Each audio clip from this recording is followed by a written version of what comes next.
रामचरितमानस था वहां पे।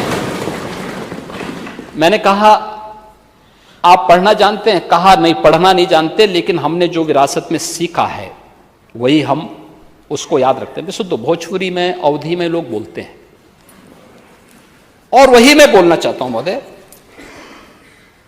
यहां पर हमारे मान्य सदस्य हैं, समाजवादी पार्टी के व्हिप हैं या ये अवधी भाषी हैं, इनके आगे पीछे राकेश सिंह भी हैं। हम इस बात को जानते हैं कि रामचरितमानस अवधी में रची गई और अवधी का एक वाक्य है कि भैया इतनी देर से कैका ताड़त आहा। आप कुछ बताएंगे इसका अनुवाद क्या है? ताड़त का मतलब क्या है इसमें? क्या मारने से है क्या?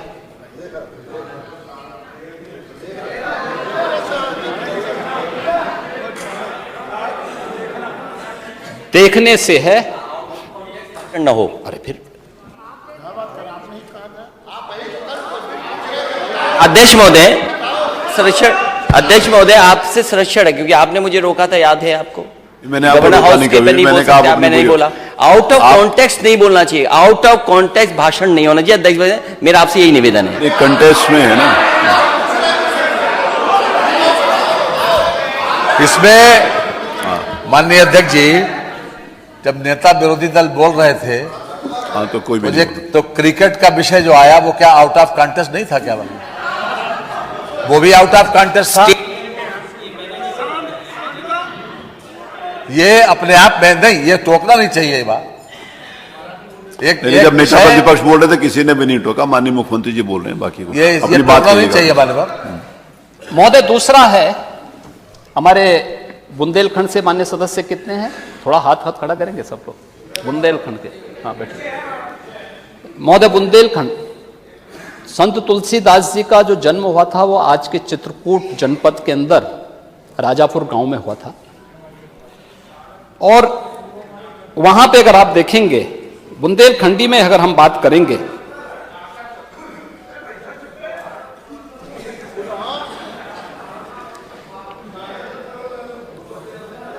एक बुंदेलखंडी में भी एक वाक्य में बता दे रहा हूं। देखिए शब्द वही है, भैया मोरे लड़कन को ताड़े रखियो, देखे रखियो, यानी उसकी देखभाल करते रहो। इसका मतलब उसका संरक्षण दो, उसको लालन पालन करके जो जिस लायक है उस लायक शिक्षित करो, प्रशिक्षित करो। इसका मतलब यह है। लेकिन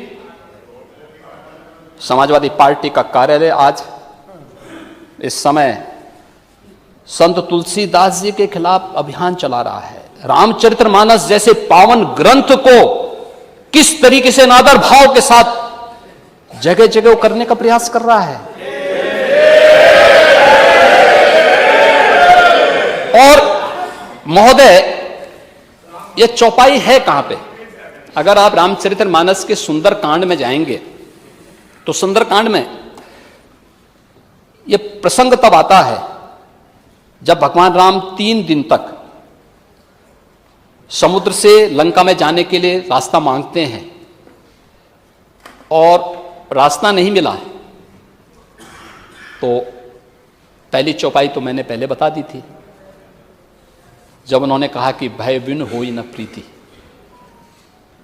और तब जब लक्ष्मण जी धनुष और बाण लेकर के राम जी के पास जाते हैं और भगवान राम को देते हैं और भगवान राम तीर का संधान करके फिर समुद्र को चेतावनी दे करके आगे की कार्रवाई करते हैं, तब समुद्र खड़ा होता है और भगवान राम के सामने फिर कहता है, महोदय ये वही पंक्ति है, प्रभु भल कीन मोई सिख दिन ही मर्यादा पुनि तुम्हारे कीन्हे, ढोल गंवार सूत्र पशुरारी सकल ताड़न के अधिकारी। अब ये सीख से है, शिक्षा से है। तो मैंने शुरू में इसी बात को कहा ना, विरासत में नहीं मिलती।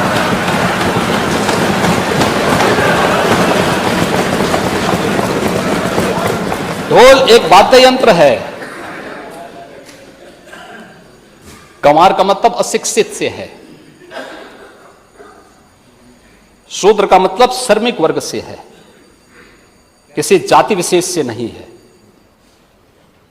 और बाबा साहब भीमराव अंबेडकर भी इस बात को कह चुके हैं कि दलित समाज को आप शूद्र मत बोलो। और आपने तो बाबा साहब भीमराव अंबेडकर जी के प्रति किस प्रकार का व्यवहार किया था तो जग जाहिर है। उनके नाम से बनी हुई संस्थाओं के नाम बदल दिए गए, क्या कुछ नहीं किए जी। आपने तो घोषणा भी की थी कि हम आएंगे तो बाबा साहब भीमराव के अंबेडकर के सारे स्मारकों को हटा देंगे, टेंट हाउस खोल देंगे, वहां पे मैरिज हॉल खोल देंगे। ये घोषणा भी तो कर रहे थे आप। आज सामाजिक न्याय की बात करते हैं। और नारी का मतलब स्त्री से है, मातृसत्ता से है। मध्यकाल में जब यह रचा गया था उस समय महिलाओं की स्थिति क्या थी?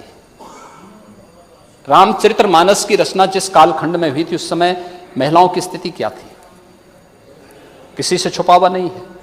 बाल विवाह जैसी विकृतियां भी उसी समय पनपी थी। इसलिए पनपी थी क्योंकि जिस प्रकार की शासन सत्ता थी, जिस प्रकार की अराजकता थी, उसको ध्यान में रख करके और उसको इस रूप में लेकर के मैं वही बोलना चाहता हूं कि आखिर विरोधी दल से जुड़े हुए समाजवादी पार्टी, विरोधी दल को मैं दोषी नहीं दे सकता, सॉरी, मैं समाजवादी पार्टी से ही कहना चाहता हूं कि आखिर आप इसके नाम पर, जिस पर उत्तर प्रदेश को गौरव की अनुभूति होनी चाहिए कि राम की धरती है, कृष्ण की धरती है, गंगा यमुना की धरती है, संगम की धरती है,